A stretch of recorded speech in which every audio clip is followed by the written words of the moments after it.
Howdy, folks. Welcome back to another episode of the Texas SignalCast. I'm your host, Joe Desautel, and I'm here with my co-host, Jessica Montoya Coggins. Hello, Jessica. Hey, Joe. So the question is, where are you now? I know before you were in one district, now you're in another district. So the key takeaway this week, I think, is that the redistricting maps have dropped since we last spoke. That means congressional, state house, state senate, a lot of changes for you. So you moved. Yes.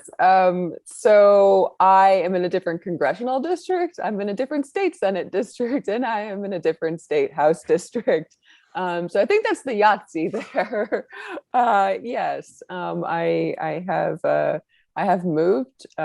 So on the congressional side, under this proposed map, my new member of Congress would be Beth Van Dyne. Oh, I'm so sorry.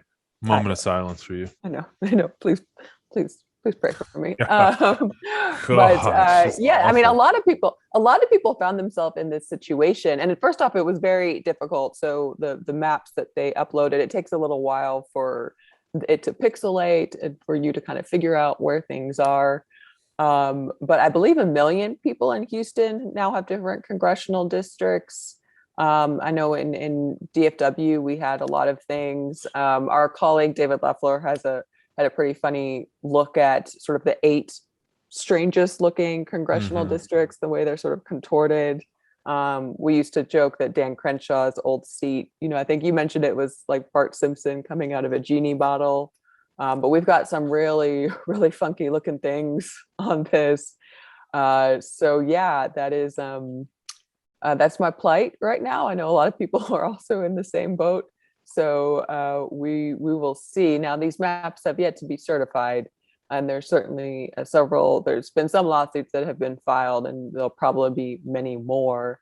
But yeah, that's uh, that's my redistricting tale. Yeah, and there's been some really interesting changes. Now we do know that there'll probably be changes, and so this is the first proposal. It'll go through a committees. They'll have their sort of say and look at this, and then they'll go to the courts. And it's very likely that the maps that dropped will not be what people run under next time. So in November, next November, and that's really important for people to know. It also could delay the primary as they continue these discussions. And from what I have heard and read, even the Republicans don't expect to get through the whole map making process in this first special session. So we could literally be in the special session through November of this year. And so here we are, October's about to start. And we're in, I think, our third. I'm losing count. Are we in our third special session this year? And it looks like we're going to have maybe a fourth and a fifth. So, all in the name of these folks sort of picking their own constituents instead of having voters pick their representatives. And sometimes looking at these maps, it's hard to kind of know exactly what you're looking at. I mean, you don't have to be some kind of you don't have to be a redistricting attorney though to look at some of these and say that just doesn't look right. And some of these maps, I mean, to me, it's just so egregious that they have poor San Antonio. Obviously people think of San Antonio as a heavily Hispanic area.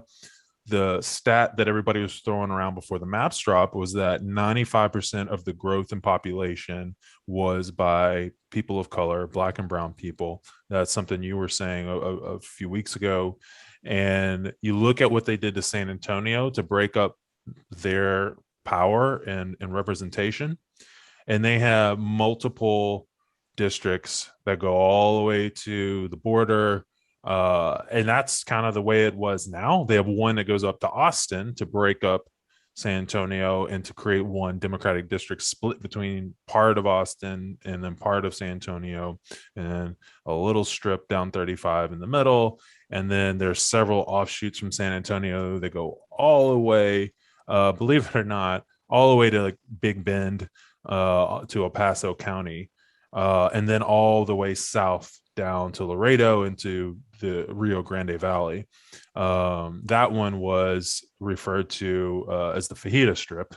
But you know, so that was like last time, and people talked about how bad it was. This time, I feel like they really even made it worse because of that growth you were talking about. They had to somehow break it up and exploit it. Right. I mean, I'm in North Texas, and looking at sort of what they did to us, which, by the way, we should point out that there in Texas we gained two congressional districts based off our census numbers.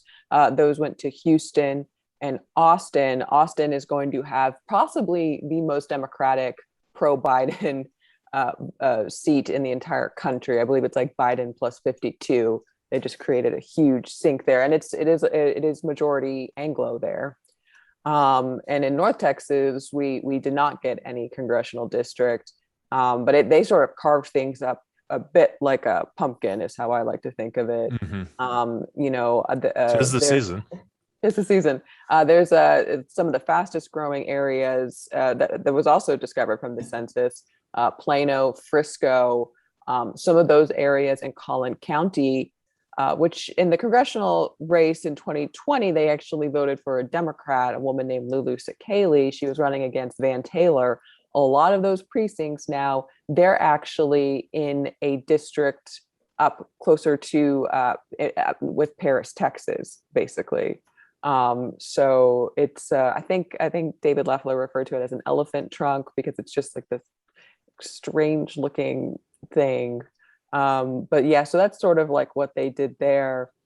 And it is some of the first lawsuits have actually been filed by a lot of places like Mi Familia Vota, who, exactly are saying like, you have really ignored the vast population growth of Texas with these maps.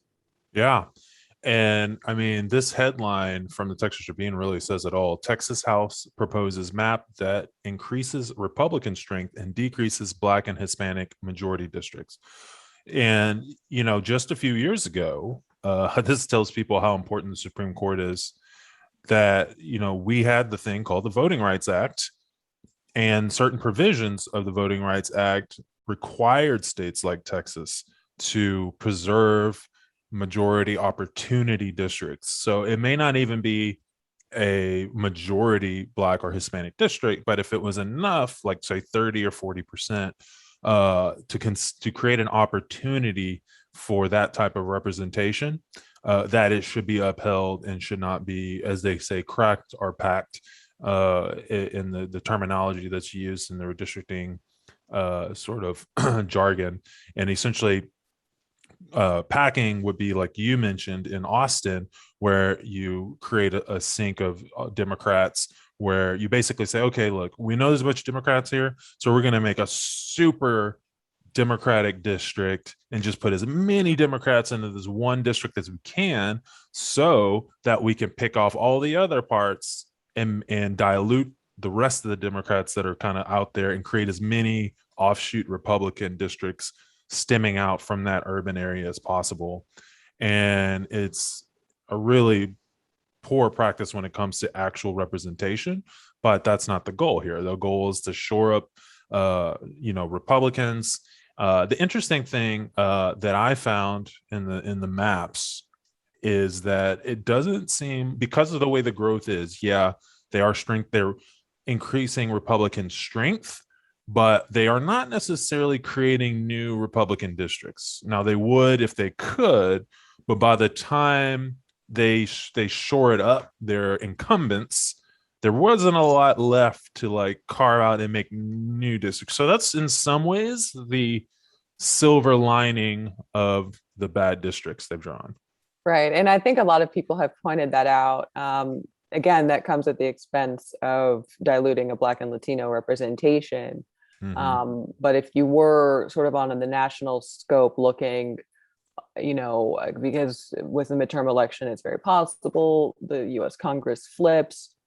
This maybe gives you a little bit of wiggle room, especially because I believe there's a state, I believe Oregon is getting another Democratic district.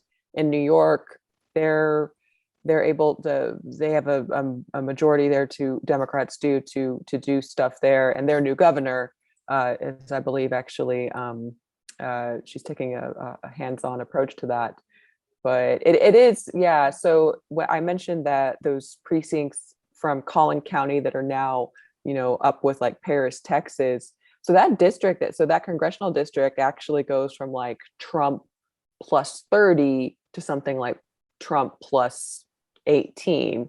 So it just kind of shows you that they were willing to sort of, take down a little bit of like the super, super red districts to just to shore up, their incumbents and their folks like Van Taylor or like Beth Van Dyne too. Van Dyne sort of eked by in 2020 and it's now getting a little bit of an extra cushion. And these folks too, they're not even good representatives. They really aren't picking their best in this case. These, I mean, Beth Van Dwyne and some of these folks that are, it's like they're failing upward, and they're getting these opportunities that they certainly don't deserve and couldn't otherwise earn if they didn't have this. But I think we should talk a little bit about the fact that these guys are shoring up their own districts and sort of what that kind of means, because there's always casualties when this happens. There's going to be districts that, so in some cases, the way they're drawn, members get drawn out of their own districts.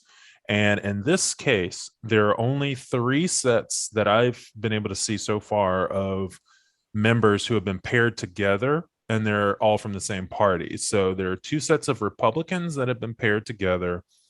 And then there are 1 set of Democrats that have been paired together. Now, on the Republican side, there are actually a lot more, but you can tell this is all about protecting themselves, because in the instances other than the 3 that I mentioned on the side there, the members that have been paired together, one of them has already said they're not running for re-election, and they're going to be running for higher office or retiring.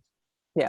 So it's clear that they all get into a room and they decide who's going to be at the table and who's going to be on the menu, right? And so they obviously are shoring up their friends and the popular folks, the leaders, and those that they consider that.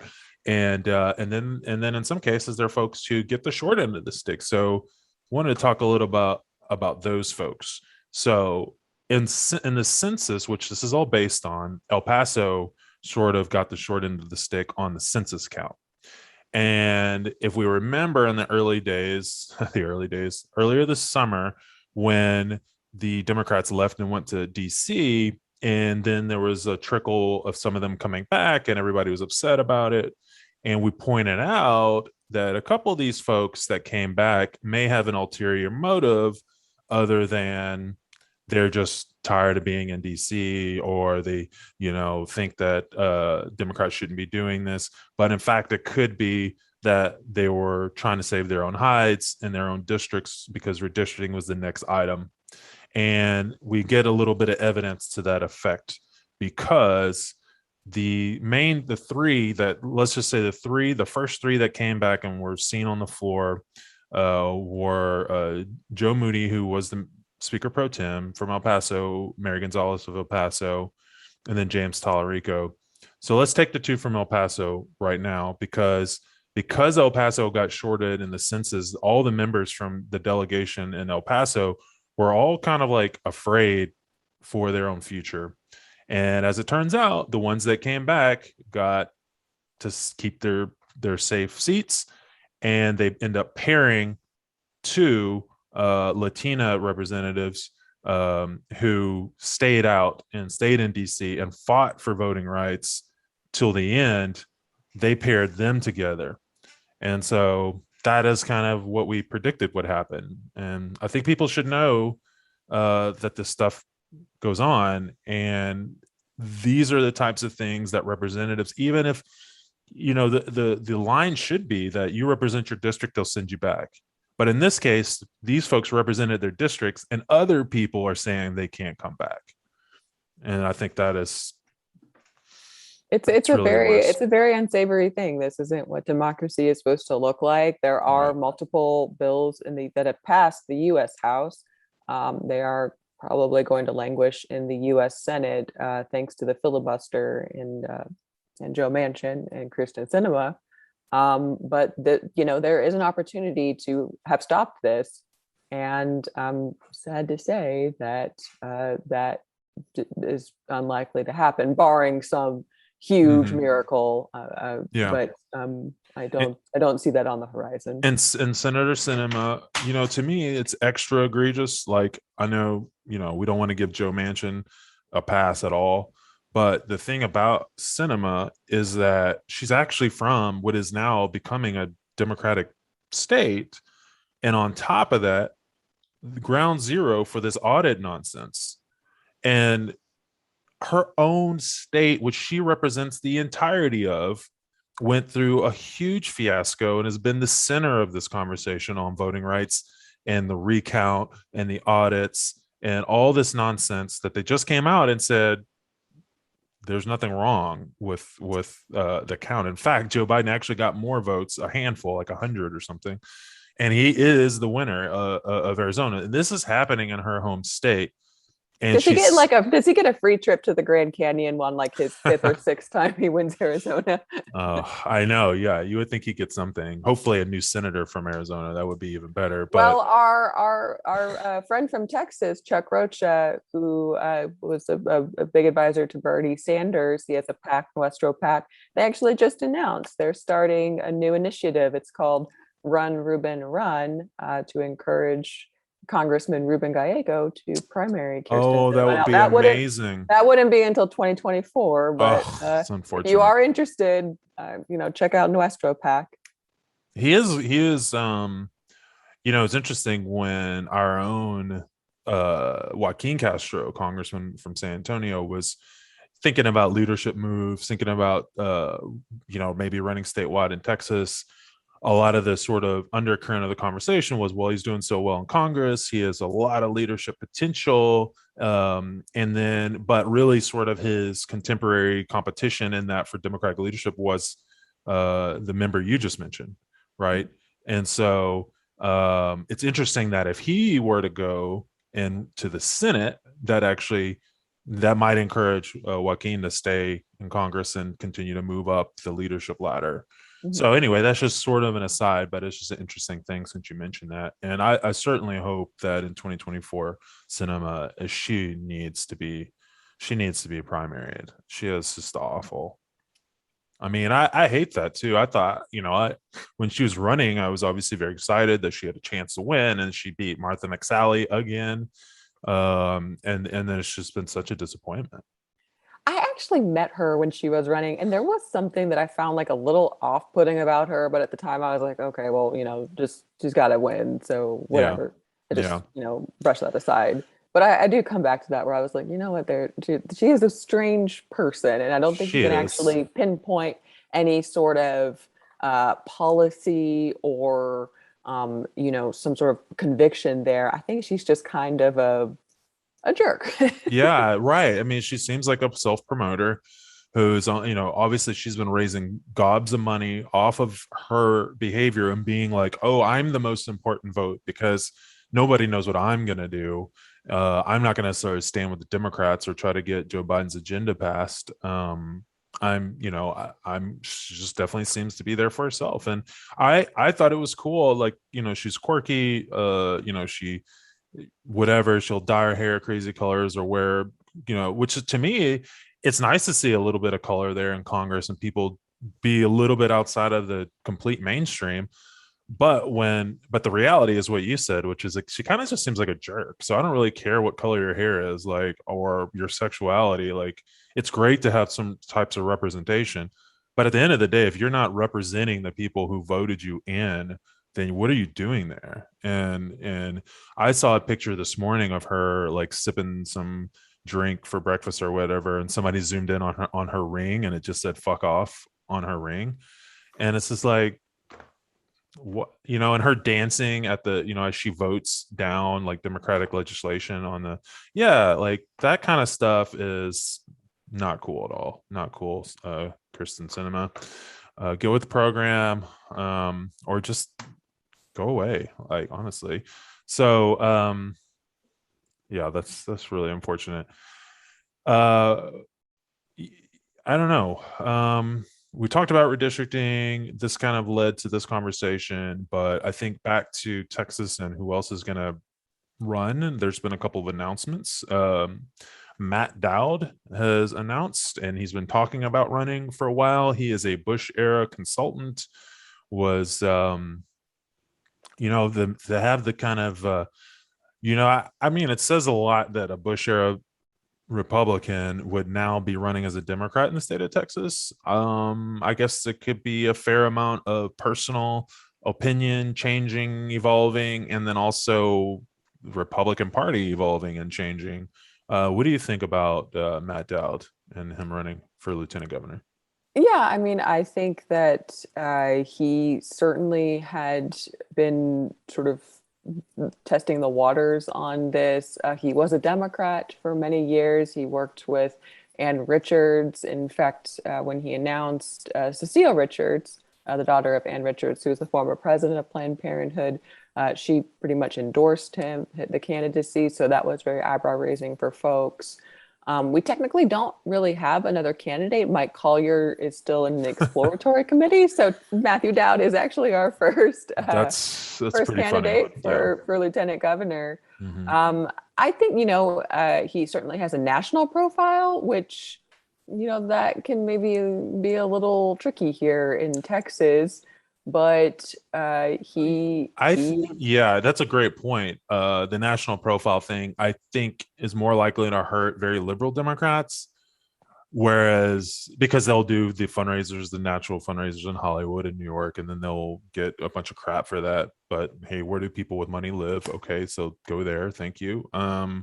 But I do think because it's an interesting thing to me to see a potential A/B test of because in the conversations amongst progressive organizers and voters, there's always like, well, do Democrats need to move left and like energize the base and register new voters and get people excited about a progressive agenda? Or in Texas, do we need to go more middle of the road, independent, and we have to pull some Republicans over. We have to win over the independents.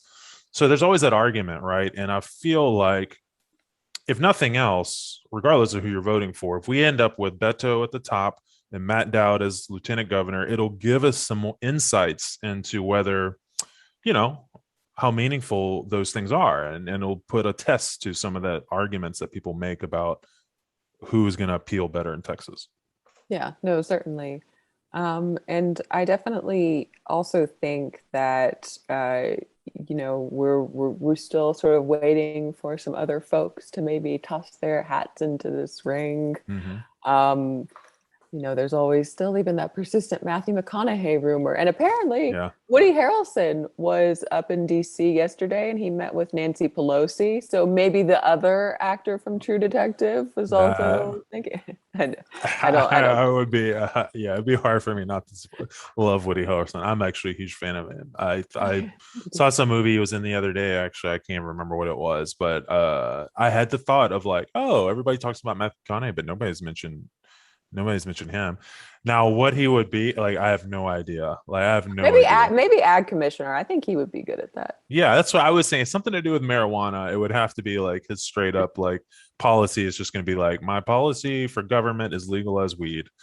That would be yeah. So maybe ag commissioner is where he needs to be. Yeah, well, so reach out. He's doing promotion now for the new Venom movie. So maybe once it's done with that, we'll just come on down.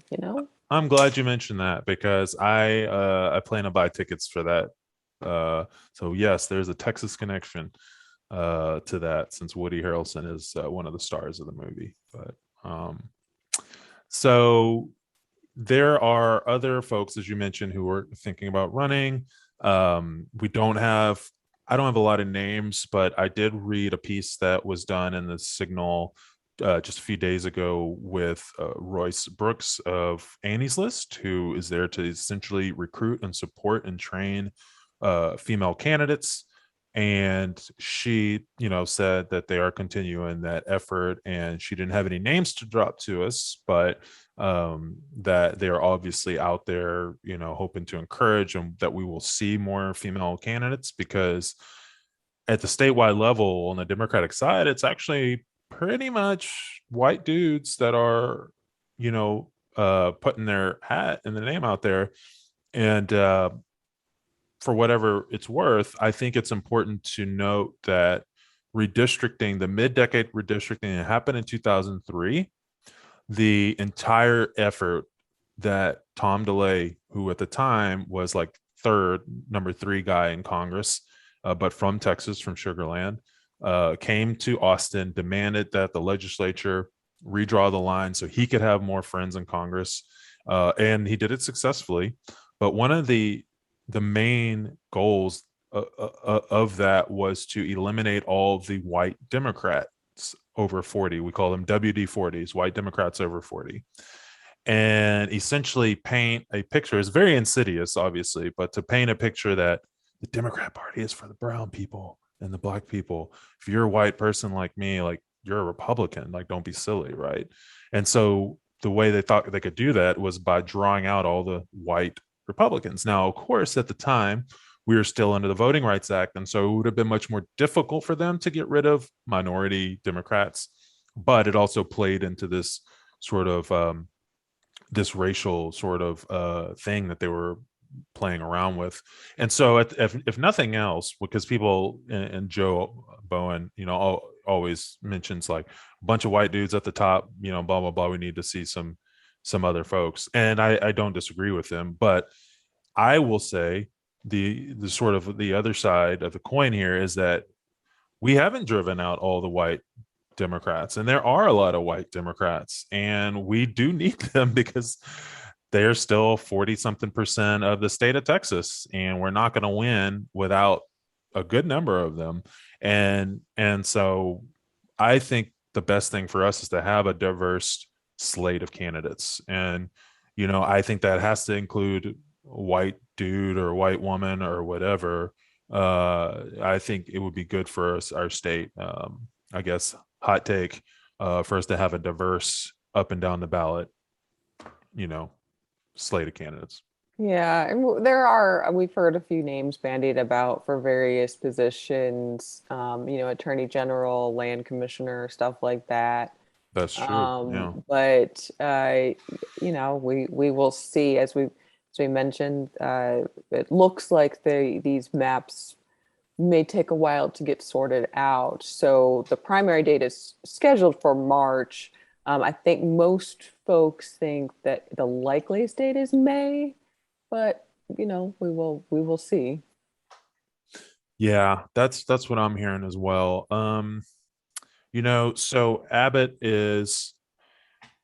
we're watching his support drop precipitously and continuously, and he's still doing the same things, right? He just keeps doubling down and doubling down.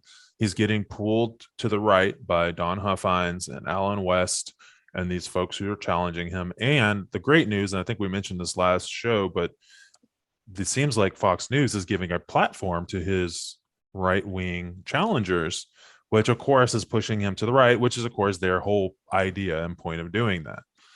But I think it's worthy of noting, and you could tell the story if you saw Abbott. Did you see Abbott talk on? Okay, you want to tell us a little bit about how he was being challenged on, and maybe some of his lies about the audit and some of the other things he was doing. Yeah, Abbott is, I think he has really shown a new side of himself, whereas I think, a year ago you would have said like, oh, this is a person, he's very well spoken, he knows exactly what he's talking about. And we've seen that start to crack. I'm thinking back to the winter storm when, the first night of that whole terrible event, he was on Fox News blaming the Green New Deal. I remember that. Just a heads up, guys, there is no Green New Deal, and especially not in Texas. But that's what he was doing. He was sort of flailing about for all this stuff. And that's what reminded me when I watched him. He was on Fox News Sunday. So this is a Fox Sunday show with Chris Wallace. And Chris Wallace, I actually think he is actually a reporter. He's not really an anchor like you would have Tucker Carlson or Sean Hannity. So he's actually, in my opinion, more of a sharpshooter, really the only person that Fox News has. So he was asking Abbott a host of questions. So that he mentioned Senate Bill 8. So he brought up the time when Abbott said that we were going to eliminate rape in the state of Texas. So Wallace pressed him, basically saying in the year 2019, our last year of data, there were over 15,000 reported rapes. That's just reported. Hmm. So what exactly are you talking about here? And, Abbott really had no answer. He was stammering. He was talking about like, oh, he once created a sexual harassment task force and a sexual assault, a hotline. And, he's pressing him about the fact that Senate Bill 8 has no exceptions for rape or incest. And, if there is a bill that is, currently that was filed by a Republican to make that exception, would you sign it? And Abbott said, nope, nope, that'll never reach my desk. But probably what generated the most headlines was the audit, which is taking place in the four largest counties. This came right after Donald Trump requested it be added to the special session. And right also as when Arizona was just announcing the results of their quote unquote audit, which, as you again mentioned, showed Joe Biden actually gaining some voters and Trump losing some. So yes, Abbott was, basically talking about how the audit has been ongoing and has been underway, which was very confusing to a lot of people, especially the election administrators in places like Dallas County, who there has been nothing of the sort. So yes, it was a very I think it was a sad and stammering performance is I think how I would Yeah. characterize it. And so do you think he's saying that it's already happened? It's already happening to get out of doing anything else on it? Or it's just to cover up the fact that he hasn't been doing it? It's kind of the question of do you actually believe your lie, or now has it been so entrenched in you that you're just regurgitating what you think is actually true? Right. I mean, I think the only person who can answer that is Craig Abbott, and who knows what the heck he's thinking at this point. But Donald Trump is still very upset that there's not a full recounting of this vote. I think in his, and again, let's just remind folks that he won the state of Texas. He over 600,000 votes on that. But I guess this isn't enough, Right. and Abbott is in a primary, as you mentioned, with folks who are getting invited to Tucker Carlson's show, and Yeah. Carlson has been very, very hard on Abbott. And of course, they want to audit Harris County, the biggest pot of, minority votes, naturally. Um, so, folks, I will say, while it's on the top of mind, as bad as all this stuff is, yeah, there is an election actually coming up in San Antonio runoff that is going to pair. It's District 118. Leo Pacheco was a Democratic state representative who essentially retired and left office early to go be on work at a university. And there's a runoff now between a Democrat and a Republican. I think in the initial vote count of the first wave of the election, the partisan split was like 50.1 or 2 Republican and 49 something Democrat. So they're going to need a lot of help to hold on to this seat. And is a technically Democratic seat. And of course, they would put the special election in the middle of, I don't know, September or whatever, when nobody's paying attention. But Monday, this upcoming Monday, is the last day to register to vote. And so people should know that for, I think maybe for the November elections, maybe. Yeah, so there are 8 constitutional amendments that are going to be on the ballot. And so Monday is the last day to register if you want to vote in November. Now, I personally have moved. It sounds like you moved too. You've I changed moved every without actually moving. yeah, that's a pretty neat trick there, Jessica. But yeah, I actually, ironically, I did move, and I'm still in the same precinct. So I still need to update my address, but my precinct and all the people I'll be voting for will all be the same. But of course, there'll be no members on the ballot. There'll just be constitutional amendments. So you can check those out and see what those are all about. But you need to make sure by Monday that you're registered to vote. So, oh boy, that's quite a bit there.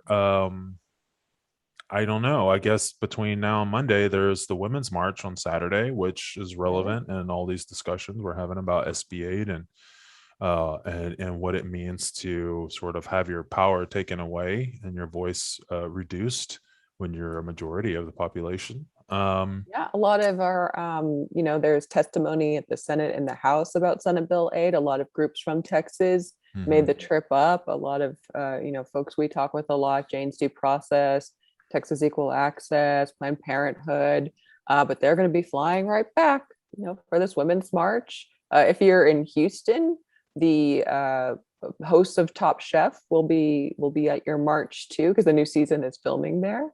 So Mhm. be on the lookout for Padma and Gail Yeah, and that's everyone. cool. Yeah. And another interesting twist, my wife, who's like 5 months pregnant, her doctor is going to be speaking at the Austin rally, which she had no idea. But it was really funny. We went to our one of our checkups or whatever, and the doctor, asked her what she did, and she told her, "Oh, I work for a political PAC and I raise money." And she's like, "Oh, well, tell me more about that." And we're like, we don't know if we should talk about politics." And she said, "Well, it's a Democratic Party." And then she went off and was like, "Oh my Mhm. God, I can't believe what they're doing up there. We need to." So it was really kind of cool. It was like, we weren't going to talk about politics. She usually just tells people she's a fundraiser.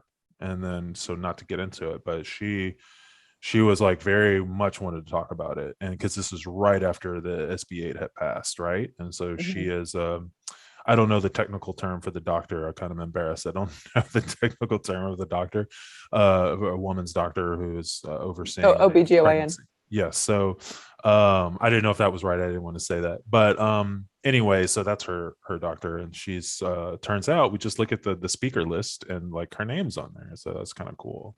And yeah, so I'll be there. I'll be there at the Austin rally. Is there a Dallas rally, or is this I more believe I believe capital? so. Okay. So I think we'll check it out. Um, but yes, it's get those marching shoes out. We never really put them away. I mean, exactly. That's that's the problem. Was like we haven't had a chance to take a break this cycle this year. It just goes from an awful election cycle to an awful, legislative cycle, and then they're just going to make an even worse election cycle for next time. And so, Yeah, it's just like rinse, repeat, yeah, keep I going. mean, yeah, exactly. So the good news is they can't redistrict statewide, or they can't gerrymander statewide, right? And so Not this. without some going through some real old treaties there. Right. Yeah, exactly. Instituting yeah, fees, voting, and all that stuff. But they will try that was the whole point of changing the law, changing the voting requirements and laws, is because they can't gerrymander the whole state. So what they can do is gerrymander districts to get the most Republican districts out of it. But as far as statewide, they have to suppress the votes. And so they did their job there. Hopefully, we'll have some successful lawsuits coming from this stuff. But as of right now, it looks like, yeah, this stuff, that bills, that we all fought so hard for and the Democrats left the state for, is going to be implemented in And it looks like January. I So have a Beth Van Dyne as my member of Congress. I'm sorry. Yeah, that's That's that's okay. just that's Well, awful. it's not okay. I mean, I knew about her. I mean, I live in Austin. I knew about her when she was mayor of Irving, and I really had hoped that was the last I'd hear of her. But again, folks fell upward in that party, and every now and then in our party too. I won't lie, but yeah, it's not great to see. So, anyways, well, unless you have anything else, I'll go ahead and say that was quite a lot going on. We will Yeah. keep folks up to date on the maps, how things are changing. The hearings start, at least from the House side, on Monday as well. So, keep track on Texas Signal. We'll be following all the developments as things come out. And figure out what you can do to be a part of this. Check and see if your local area is going to have a women's march so that you can get involved. Always check in with your local county party or your nearest local county party that is active, to see what you can do to get involved. And certainly we appreciate you going to Texas Signal and joining the conversation on social media where you can find us. And we especially appreciate it if you will contribute and become a Patreon member, which you can do at texassignal.com, and help continue to support the progressive journalism we do here. And so, as always, we thank you so much for listening. And until next time, later, y'all. Have fun at the Woody Harrelson movie.